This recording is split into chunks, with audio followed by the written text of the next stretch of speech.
our amazing America. In America, it's astounding how many people still suffer and are forced to live without the basics needed to survive. But in this great nation, there are always folks who let their compassion move them to action for the greater good. Today, Jerry is taking us to meet an operation that is soaring to new heights with their mobile clinic for those in need. And later, this is the moment I've been waiting for all day. I'm aboard. What an aircraft.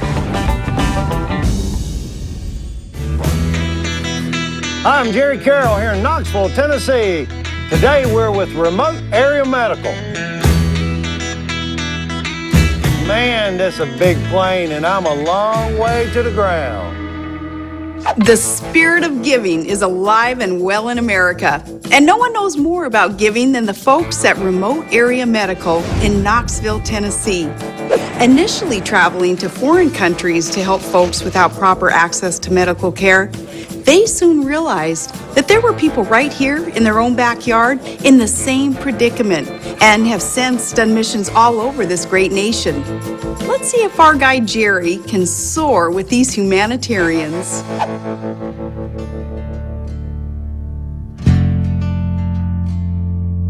Hey folks, we're here on a cold Saturday morning with Stan Brock, founder of Remote Area Medical, in the very shadow of Volunteer Stadium with true volunteers who have come out here, given their time to help folks less fortunate than us with vision and dental care. Stan, tell us a little bit about this project and about this particular clinic this morning and what you guys do. Yeah, we're underneath the bridge here, and this, I think, is number 712 of these types of operations that we've done. Remote Area Medical, or RAM, is a huge operation making a huge difference. With over 84,000 volunteers worldwide since their inception, they have provided care to over 500,000 folks. That's a lot of helping. The majority of the people that come to our events are coming here to see the dentist and the eye doctor. You guys come to where the people are, but I know you also drop supplies, doctors into remote areas. So we're probably the only non-military organization that has parachute capability. That's incredible. Yeah, as a matter of fact, the oldest person that we ever pushed out of an airplane was an ophthalmologist, and he was 78 years old. And yeah, we parachuted him into one of those areas. He did great. And a lot of people have been volunteers 5 years, 8 years, 10 years. How long have you been working with this, Stan? Well, it's coming up on about 30 years now. It's a heck of a service to see you guys coming out here and providing this service completely free for not only this country, but around the world. Thank you. At each clinic, Remote Area Medical helps thousands of people who don't have access to proper medical care. The recipients of this care do not take it lightly. Barry, you're getting your frames and get your eyes checked out. And so that's pretty nice that these guys are here. To bless them. I know. When I help somebody, I just ask that person, please do me a favor. Help one person. If we can all do that. That's what these guys, man, that's all they're asking for, to help people out. They're great volunteers. These guys are helping you. You pass it on and help somebody else. Thank you, young man. God bless you, man. You have a blessed life. Kevin, right? Kevin, yeah, good to meet you. Hey, Kevin. What's Jerry. your name? Jerry? Jerry. Good to meet you there, Kevin. So, you seeing the eye to see about getting your eyes, or possibly get a pair of glasses, or get your eyes tested? Trying to get my eyes fixed. I'm trying to get a driver's license. They told me I couldn't get it, so my eyes are fixed. Because if you get glasses, you get license, it opens up the doors for... And get to work back and better. That's exactly what it's about. It's a great organization, good people. Remote Area Medical's patients not only have access to basic medical treatments, they are also able to see specialists, like the optometrist. Now, you know what? This is my very first eye exam. All right. Ever. I'm 55 years old. 55, you're having a little trouble reading, then, aren't you? Yes. Well, yeah, my arms are getting way too short. Look over here on the chart. Can you read number 7? Number 7. D, E, F, P. Boy, that eye's terrible. What number are you using on your readers 150. right now? 150. You're not near strong enough. Now, what is this thing you have right over there? I've always seen those at eye exams. Is that the same thing you do with That's this? the same thing here. I like this thing here better. I'm much more portable than that thing. So that's the same machine, but it's just you're using the lenses here and moving them with those goofy-looking glasses I had on. Right. See, in 5 minutes, I've gotten it done. Hey, thank you, Don. But eye exams and glasses aren't the only specialties on site. They also offer dentistry services. Not only, folks, do they do vision here, but we do dental here under the bridge. Absolutely. Full-blown setup for a dental exam, any dental work you need, right? Well, within reason. Within reason. Within reason. Yeah. We're not going to do veneers on me today. Probably not. No. Well, let me have a seat here. I don't think I've ever been in this type of dental chair before. And so how long have you been a volunteer with these guys, Doc? About 20 years. 20 years, really? Yep. And you have a private practice where? In Maynardville. Maynardville. So you come on weekends and help these guys out with remote area. And you told me you'd been to Haiti. Yep. Been to Haiti and the Aleutian Islands. Really? Also Utah to the Indian Reservation. Yes, absolutely. And then a bunch of around Tennessee and Virginia. Knowing that patients without access or money can't afford glasses, even if they now know their prescription, RAM has it covered with on-site lens crafting and frames.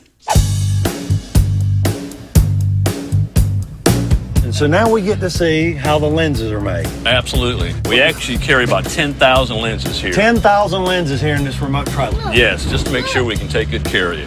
What we'll do is we'll start out, and what this device does, it takes and actually reads the lens, because we want to make sure you get the right lens. Right. The neat thing is that we can train anybody. Yeah. Let's train you. What you're going to do, you see the crosshairs? Right. The white crosshairs? You're going to put the lens there.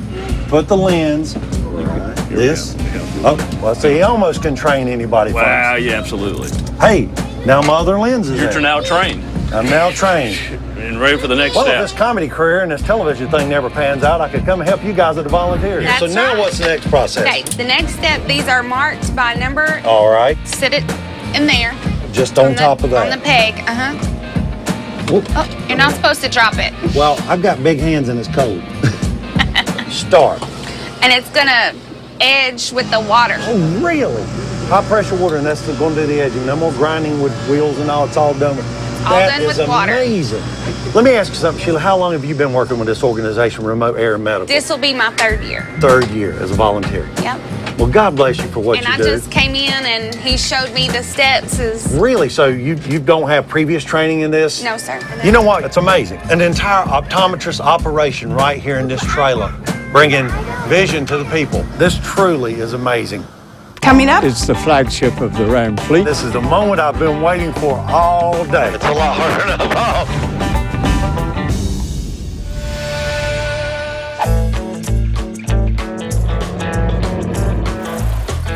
Hey folks, here we are, finally at the airport, and Remote Air Medical's hangar full of just amazing aircraft. One being the C-47 that actually flew on D-Day at Normandy Beach. thousands of leftover C-47s were converted after the war for civil airline use, as well as personal use. Now Stan, tell us a little bit about this aircraft, just a general overall what we've got here. Well, we've had the C-47, I guess, for close on 20 years now. It's the flagship of the Ram fleet. And I see you also have a couple of Beechcrafts and some other aircraft that y'all use on a regular basis also. But that's the workhorse right there. Right, and all of the airplanes that we have are donated airplanes. That one too? This one as well, yeah. Well, as a matter of fact, it belongs to a friend of mine who loaned it to me 20 years ago. Well, that's a heck of a friend that donates a C-47 20 years ago. Now, what's step one to get that aircraft ready for a mission?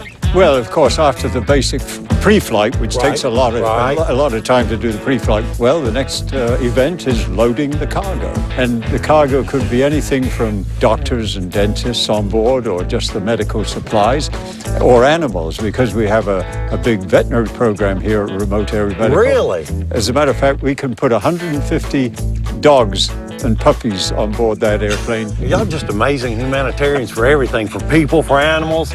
Now, Stan, when we get it loaded, do you think there's any way you could let me hop a ride and go on this mission? Well, I don't know about that. Love you, Jerry, but I wouldn't let you fly my plane either. But I tell you what, we ought to be able to at least put you in the right seat, the co-pilot seat there, and taxi it around on the just fill it, taxi on the along. airport here. So basically, you're telling me, no, you just sit there and don't touch anything because you're just not qualified.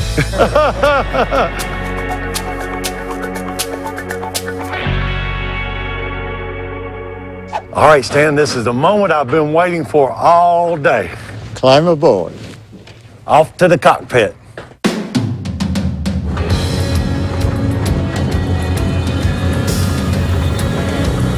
We're just going to taxi gently down the taxiway.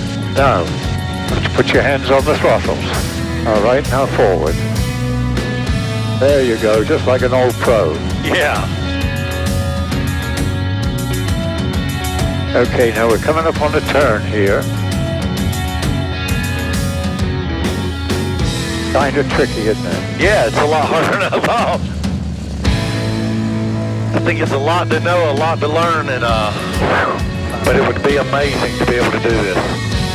What an aircraft. We talk about this plane being such great history, and yes, you know, the amazing thing, the C-47 had young men that sat in these very seats, paratroopers who jumped out of this plane right out that door during D-Day at the Normandy invasion. And you wonder, who sat in this seat? Did he make it? Did he not make it? And to now think about that this aircraft for remote area medical is bringing good to the world where it was used in war. And they're dropping supplies and medicine and doctors to places that really need it, like the Philippines, or they were in Haiti and everywhere else. And so it's just been an honor and privilege to be here and meet these wonderful people. And what a great, great day it's been. In America, many of us are blessed with so much, but not everyone is that fortunate. That's why Stan Brock and the folks at Remote Area Medical are so important.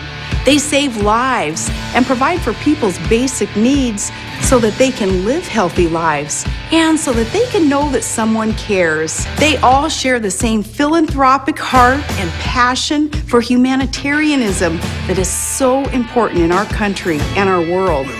That spirit of kindness and altruism is a legacy that we can all strive to pass down here in America.